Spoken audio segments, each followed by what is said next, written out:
Hello everyone, मैं हूं शिव कुमार सुमन। अपने यूट्यूब चैनल पीएस क्लासेस में आप सभी का स्वागत करता हूं। आज मैं क्लास 9th का मैथ चैप्टर नंबर 1 संख्या पद्धति का एक्सरसाइज 1.2 पढ़ाऊंगा। आइए देखते हैं पहला क्वेश्चन। नीचे दिए गए कथन सत्य है या असत्य, कारण के साथ अपने उत्तर दीजिए। देखिए पहला क्वेश्चन क्या कह रहा है, प्रत्येक अपरिमेय संख्या एक वास्तविक संख्या होती है। अपरिमेय संख्या और वास्तविक संख्या, तो इससे पहले वीडियो के पार्ट 1 में मैंने अपरिमेय संख्या, वास्तविक संख्या, प्राकृत संख्या, पूर्ण संख्या, ये सभी संख्या के बारे में एक वीडियो बना के वीडियो पार्ट 1 में मैंने डाल दिया हूँ, जिसे आप मेरे इस चैनल के प्लेलिस्ट में जाके आप देख सकते हैं और अपनी परेशानी को दूर कर सकते हैं। तो देखिए पहला क्वेश्चन, प्रत्येक अपरिमेय संख्या वास्तविक संख्या। अपरिमेय संख्या पर अब हम चर्चा करेंगे। जो अपरिमेय संख्या क्या है, थोड़ा सा रफ में चर्चा कर लेते हैं। अपरिमेय संख्या, अपरिमेय संख्या, देखिए अपरिमेय संख्या क्या होता है, जैसे √2, √3, √5, √7 इत्यादि, ये सब अपरिमेय संख्या है। अब वास्तविक संख्या क्या होता है, देखिए वास्तविक संख्या, वास्तविक संख्या के बारे में जानेंगे।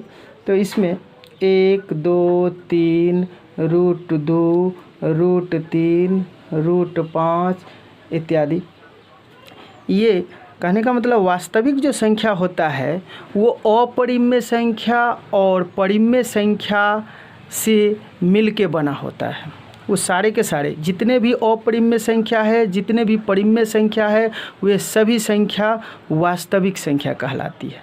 तो इसका मतलब जितने भी प्रश्न से हमारा अपरिमेय संख्या एक वास्तविक है, माने कि जितने भी अपरिमेय संख्या वो वास्तविक संख्या कहलाएंगे। इस तरह से हम इसका उत्तर क्या देंगे, इसका उत्तर हो जाएगा सत्य। क्योंकि जितने भी हमारा, देखिए यहाँ पर जितने भी अपरिमेय संख्या हैं वे सभी के सभी वास्तविक संख्या में मौजूद है। इस तरह से ये प्रश्न हमारा सत्य कहलाएगा। अब क्यों, तो देखिए लिखेंगे क्योंकि, यहाँ पर क्योंकि इसमें जितने भी अपरिमेय संख्या, जैसे अपरिमेय संख्या हम ले लेते हैं, अपरिमेय संख्या,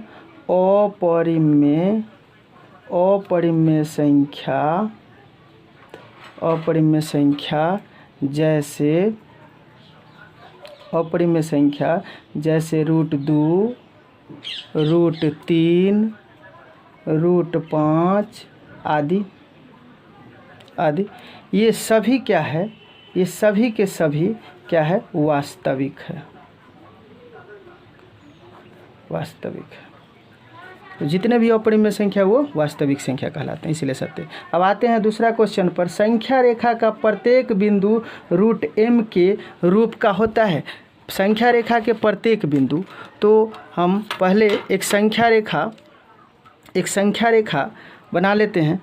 देखिए जैसे ये हमारा 1, 2, 3, -1, -2, इस तरह से ये संख्या रेखा है। देखिए कहता है संख्या रेखा का प्रत्येक बिंदु √m के रूप का होता है, जहाँ m एक प्राकृत संख्या है। तो ये देखिए m जो है से प्राकृत संख्या, इनके 1, 2, 3, 4 गिनती की संख्या को हम प्राकृत संख्या कहते हैं। मतलब m जो है, m हमको प्राकृत संख्या, ठीक है ना, m हमारा प्राकृत संख्या होगा।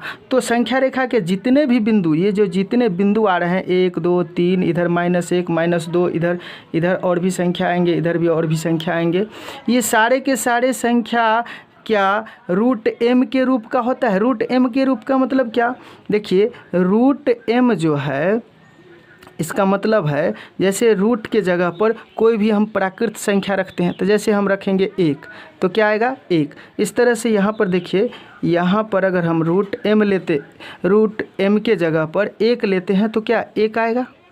इसी प्रकार यहाँ से रूट अगर 4 लेते हैं तो 2 आएगा। इसी प्रकार अगर रूट 9 लेते हैं तो 3 आएगा। इस तरह से जितने भी संख्या डालते जाएंगे तो इस तरह से संख्या रेखा तो हमारा जो है सो ये m के रूप का होता है। लेकिन इधर बढ़ के देखते हैं, इधर अगर हम 0 रखते हैं तो 0 आता है, 0 रखने से तो 0 आता है। लेकिन क्या m बराबर 0 हम रख सकते हैं? क्योंकि m तो प्राकृत संख्या है और 0 तो प्राकृत संख्या है नहीं, तो हम ये जो है से 0 कैसे आएगा? इस संख्या रेखा पर 0 तो आ ही नहीं सकता, क्योंकि हमको 0 रखना ही नहीं है, क्योंकि 0 जो है से प्राकृत संख्या नहीं है। m में वही संख्या रखना है जो प्राकृत संख्या। इस तरह से ये संख्या नहीं आएगा। इस प्रकार से -1 नहीं आएगा। इसी प्रकार से इधर का जो भी माइनस वाला और 0 वाला जितने भी संख्या होंगे वो इस संख्या रेखा पर रूट m के रूप का नहीं होगा। तो इस तरह से हम इसका उत्तर क्या देंगे? उत्तर में लिखेंगे असत्य। उत्तर में लिखेंगे असत्य है। असत्य है, असत्य है क्योंकि -3 -2 -1 0 ये आदि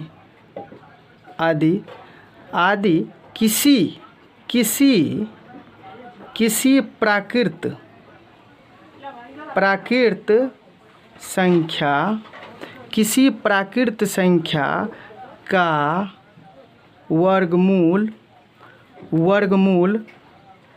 नहीं हो सकता है।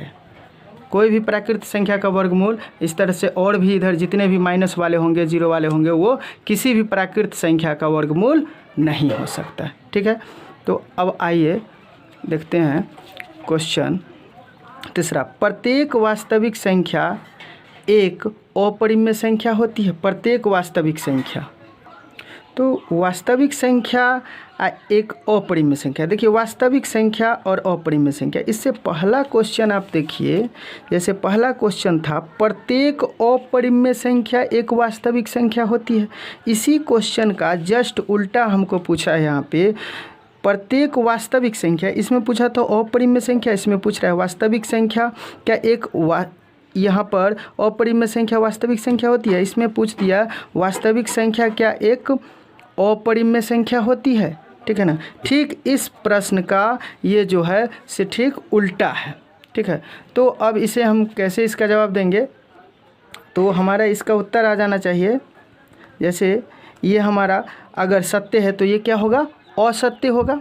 असत्य होगा, लेकिन कैसे होगा वो मैं बताता हूँ। असत्य है। क्यों असत्य है?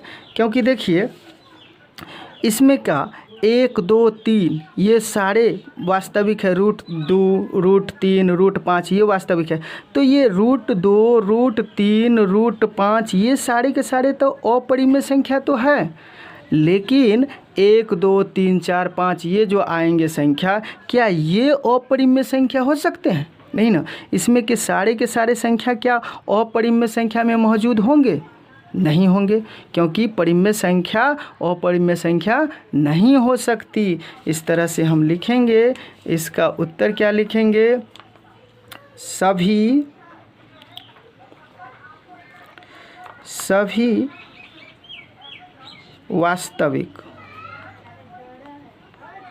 वास्तविक संख्या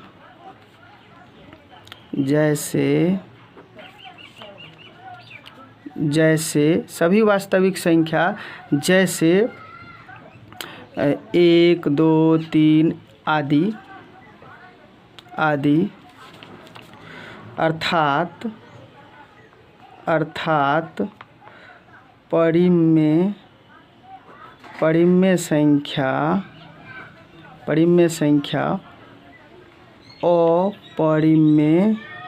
अपरिमेय संख्या नहीं होते हैं। ठीक है, ये हम इसका उत्तर देंगे। तो इस वीडियो को पूरा देखने के लिए बहुत बहुत धन्यवाद। आप इसे चाहें तो स्क्रीनशॉट ले सकते हैं, जिससे आपको इसको लिखने में आसानी होगी। धन्यवाद।